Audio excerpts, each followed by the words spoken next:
వేదిక ముందున్నటువంటి గులాబీ సైన్యానికి, అదేవిధంగా మన ఇల్లందును నలుమూలల నుండి విచ్చేసినటువంటి గ్రాడ్యుయేట్ సోదర సోదరి మనందరికీ కూడా పేరు పేరున నమస్కారాలు.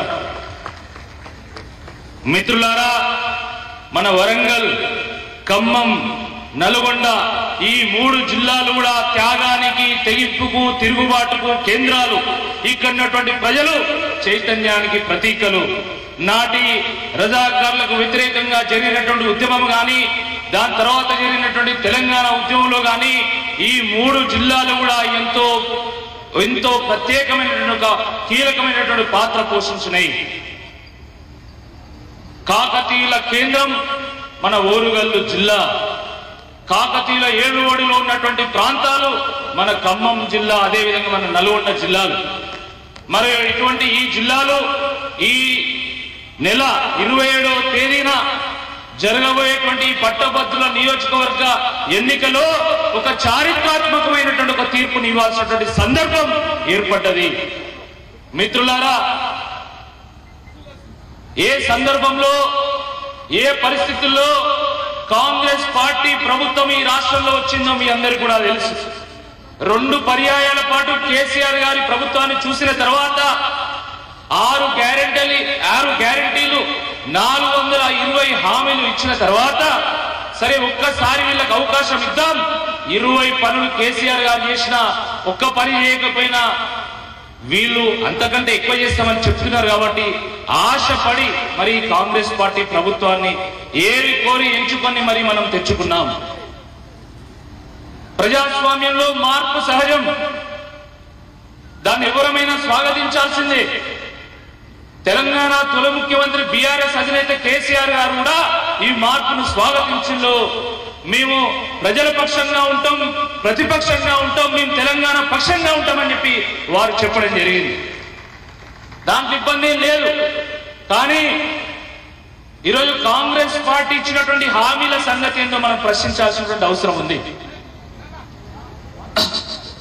ముఖ్యంగా నిరుద్యోగులకు సంబంధించి జాబ్ క్యాలెండర్ ప్రకటిస్తామన్నారు, కానీ ఇప్పటి వరకు ప్రకటన లేదు. 4,000 రూపాయల నిరుద్యోగ వృత్తి ఇస్తామన్నారు, ఇప్పటి వరకు దాని ఊసు లేదు. 2 లక్షల పోస్టులకు సంబంధించినటువంటి జాబ్ నోటిఫికేషన్స్ ఇస్తామన్నారు, దాని గురించి చర్చ లేదు. మెగా డిఎస్సి 50,000 పోస్టులతో కూడుకున్నటువంటి నోటిఫికేషన్ ఇస్తామన్నారు, దాని గురించి అసలు మాట లేదు, ముచ్చట లేదు. ఎటువంటి పరీక్ష రుసుము లేకుండా, 1 రూపాయి కూడా కలెక్ట్ చేయకుండా ప్రభుత్వ పరీక్షలను నిర్వహిస్తామన్నారు, కానీ దానికి విరుద్ధంగా ఈరోజు టెట్లో 200 రూపాయల ఫీజు ఉంటే ఈరోజు 1000 రూపాయలు కలెక్ట్ చేస్తా ఉన్నారు.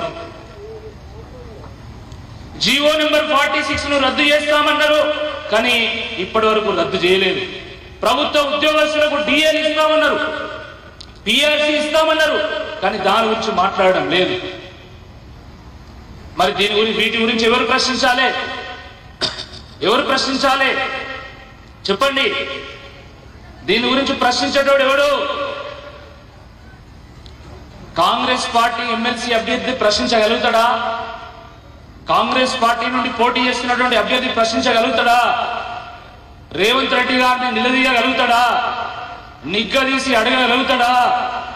కాంగ్రెస్ పార్టీ ముఖ్యమంత్రిగా ఉన్నటువంటి రేవంత్ రెడ్డి గారిని ఈ కాంగ్రెస్ పార్టీ ఎమ్మెల్సీ అభ్యర్థి ఈయన ప్రశ్నించి ఆ కాంగ్రెస్ పార్టీలో ఒక్కరోజైనా ఉండగలుగుతాడా? ఆలోచించాల్సిందిగా ఈ సందర్భంగా కోరుతున్నా. నిజంగా ప్రశ్నించాలంటే, నిజంగా పోరాటం చేయాలంటే అది కేవలం బీఆర్ఎస్ పార్టీ ఎమ్మెల్సీ అభ్యర్థిగా ఉన్నటువంటి నాతో మాత్రమే సాధ్యమైతే తప్ప వాళ్ళతో సాధ్యం కాదు. మిత్రులారా, ప్రజలు ఏరి కోరి ఎంచుకొని మరి కాంగ్రెస్ పార్టీని ప్రభుత్వంలో తీసుకొచ్చిండు.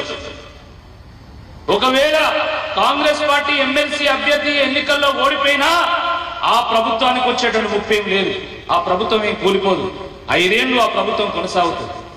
కానీ ఒకవేళ బీఆర్ఎస్ ఎమ్మెల్సీ అభ్యర్థిగా ఉన్నటువంటి నన్ను మీరు ఆశీర్వదించి, మీరు ఆశీస్సులు తెలియజేసి నన్ను మండలి పంపిస్తే ప్రజాపక్షమై, విద్యార్థుల పక్షమై, విద్యావంతుల పక్షమై, గ్రాడ్యుయేట్ల పక్షమై, ఒక ప్రతిపక్షమై, ఒక ప్రజాపక్షమై, ఒక తెలంగాణ పక్షమై పోరాటం చేస్తానని చెప్పి సందర్భంగా గుర్తు చేస్తా ఉన్నాను.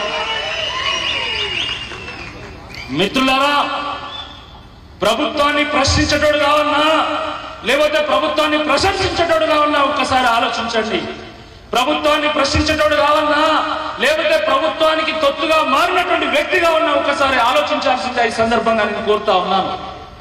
తెల్లారు లేస్తే నేను ప్రశ్నించే వంతు, నేను ప్రశ్నించే వంతు, నేను ప్రశ్నించే వంతు అని ఆయన గొంతు చించుకుంటున్నాడు.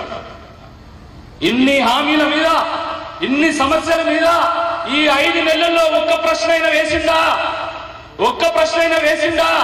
కానీ బీఆర్ఎస్ పార్టీ నాయకులు, బీఆర్ఎస్ ఎమ్మెల్సీ అభ్యర్థిగా ఉన్నటువంటి నేను ప్రజల పక్షమై ప్రజా సమస్యల మీద, నిరుద్యోగ సమస్యల మీద, విద్యావంతుల సమస్యల మీద, ఉద్యోగస్తుల సమస్యల మీద నిత్యం ప్రశ్నల వర్షం కురిపిస్తా ఉన్నాం. ఇది వాస్తవం కాదు ఒక్కసారి ఆలోచించాల్సిందే ఈ సందర్భంగా నేను కోరుతా ఉన్నాను. మిత్రులారా, పట్టభద్రుల నియోజకవర్గ ఎన్నిక సాధారణ ఎన్నికతో పోలిస్తే చాలా భిన్నంగా ఉంటది. ఇది ఎంతో ప్రత్యేకమైనటువంటిది. దీనికి ఎంతో ప్రాధాన్యం ఉంది, ఎంతో ప్రాముఖ్యత ఉంది. ఎందుకంటే ఈ ఎన్నికల్లో ఓట్లు వేసేది కేవలం విద్యావంతులు మాత్రమే, మేధావులు మాత్రమే, మీ గ్రాడ్యుయేట్స్ మాత్రమే. వీళ్ళు ఎంతో విజ్ఞతతోని, విచక్షణతోని, వివేకంతోని, ఒక మంచి ఆలోచనతోని ఓట్లు వేసి ఒక తీర్పునిస్తా ఉంటారు. ఆ తీర్పు ప్రతిసారి కూడా సమాజానికి, మన తెలంగాణకు ఒక దిక్సూచిగా నిలుస్తా ఉన్నది. గత పరంపర చూడండి ఒక్కసారి. ఒక చుక్కా రామయ్య గారు కానీ, ఒక ప్రొఫెసర్ నాగేశ్వర్ కానీ, లేదా ఒక డాక్టర్ రాజేశ్వరరావు గారు కానీ, ఎల్ఎస్ రాజు గారు కానీ, రామచంద్రరావు గారు కానీ, కపిలవాయి దిలీప్ కుమార్ గారు కానీ, లేదా డాక్టర్ పల్లా రాజేశ్వర రెడ్డి గారు కానీ